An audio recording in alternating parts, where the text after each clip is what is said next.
Hi, my name is Miriam Farid. I'm an author. I'm writing a book about my life, and I want to explain briefly that what I've been through and the experiences that I have had. I was 3 years old and I was taken from my mum to abroad Pakistan, and when he got there he had a forced marriage, and my stepmom, she wouldn't look after me, so decision were made that my dad would leave me with strange families back home, like abandonment. And I was quite isolated as a child. I used to watch other children get loved and cared for, and go to school and mosque and stuff, and I used to walk barefooted in the streets in Pakistan. This is how I lived, because I used to wonder, my dad will come back for me, because the day that he left I was asleep and I woke up and I was running in the streets to look for him, because he usually used to go to a barber shop, and this guy who used to sell milk, and he usually used to sit right, and I went to these two shops to look for him and I couldn't find him, so I sat on a step thinking maybe he'll come back, maybe he's gone somewhere. And I was just 3 years old, thinking, he's gone somewhere to see somebody. It was quite upsetting, because I started crying at the end of the day when I couldn't find him.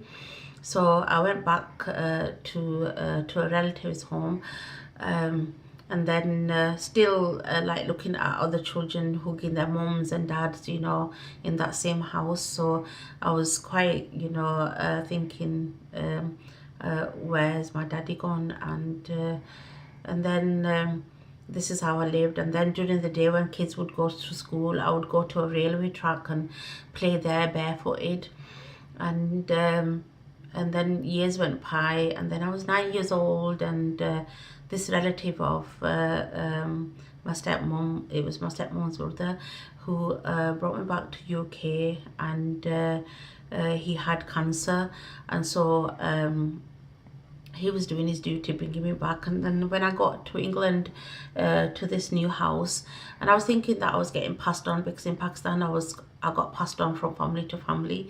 And I also used to go to like strangers houses, try to get accepted by other families in the area, which I never got comfortable. I always used to sleep at different people's homes and eat my food from there and stuff.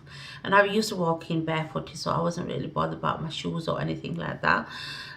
So once I got back to England, this home that I got to, I never knew that the guy that I'm getting back to is my own father. I was never sat down and told that he's my father. And I used to stand in corners and watch this father that I didn't even know that he was my father, love his kids and hug them and stuff. And then a few days went by and I had to get into a chore habit, like washing the nappies and bleaching them at 9 years old, 10 years old, doing chores in the house. And if I didn't get chores done, I wouldn't get food. I started getting punches in my face, because if I didn't do anything right or something, my stepmom got a habit in like abusing me, hitting me. Every time I picked up something to eat, she would punch me in my face. And then I got used to doing the chores and going down in the cellar to put things in the fridge, and I would see these little mice and stuff like that in there. And I used to be really scared of them, and then I got used to them, because I used to see them and then he said, I saw you. Because cornery eye, something moves in the cellar, you know, I hate spiders as well. So this guy stranger who was living in the house, and it was my stepmom's nephew, but he was quite older than us, being 10 years old, 9 years old.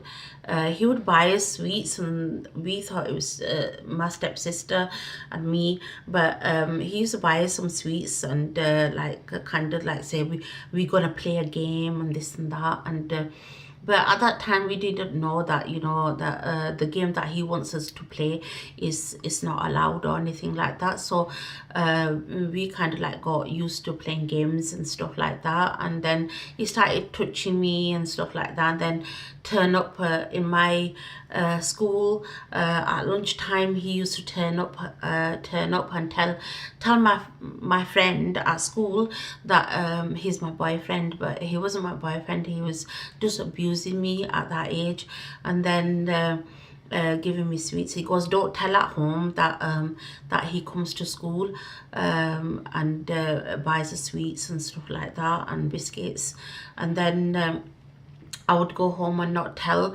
And my dad always used to be at work and stuff. That I didn't know he was my dad at that time. I thought I was just living at this family's home. And then about 12, 11 years old, we moved that house from there, and then we lived in another house, and then in that house I got physically abused from my stepmom. She used to wash my hair with fairy liquid, and then in the bathroom she used to hit me in my privates and on my chest and that. And then one day I was like tried to hit her back, and then she drowned me in the bath and tried to suffocate me and drown me. And I got hold of her. I got hold of her hair one day, and I had enough of her, because I didn't want to get hurt no more, because I was so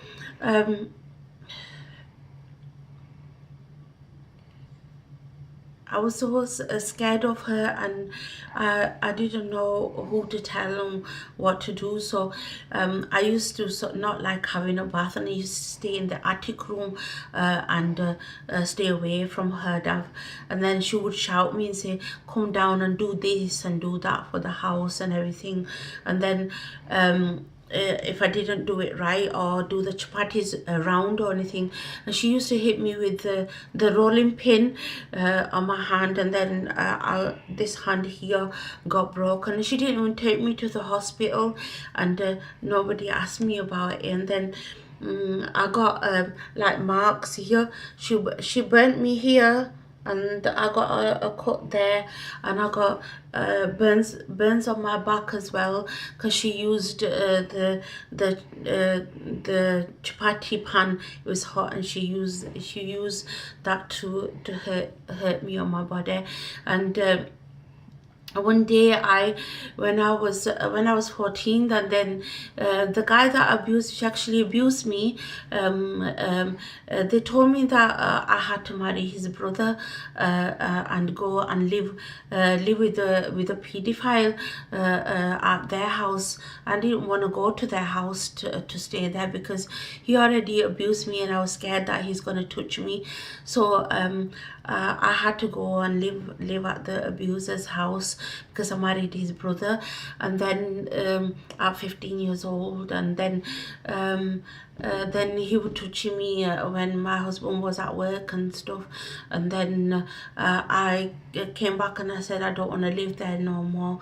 And then we got a council house, and then at that time we were having like I was having my first son, and but I was scared. But then in that house I used to get locked up from 6 o'clock till 6 o'clock next morning without food or anything like that. But my stepmom was physically abused me, verbally abused me, emotionally abused me, and that's what I went through. And I went through domestic violence, and also now later in life it has affected me, and then I had mental health also, and severe depression, and I had a nervous breakdown, which I had for 3.5 years. I didn't even remember my own children. It got to a point where I used to blank out and dissociate, because I had a traumatic stress disorder. I was diagnosed with also, and and it came to a point where I decided that I want to write about my story and help others out there and give hope and faith that you can find your inner strength and power, that that you want to get better and move forward from what I have experienced. So and this is the reason why I wanted to share my life story with everybody out there who might be going through what I've been through, or some of the things that I've been through. So thank you for listening, and this is Miriam Farid.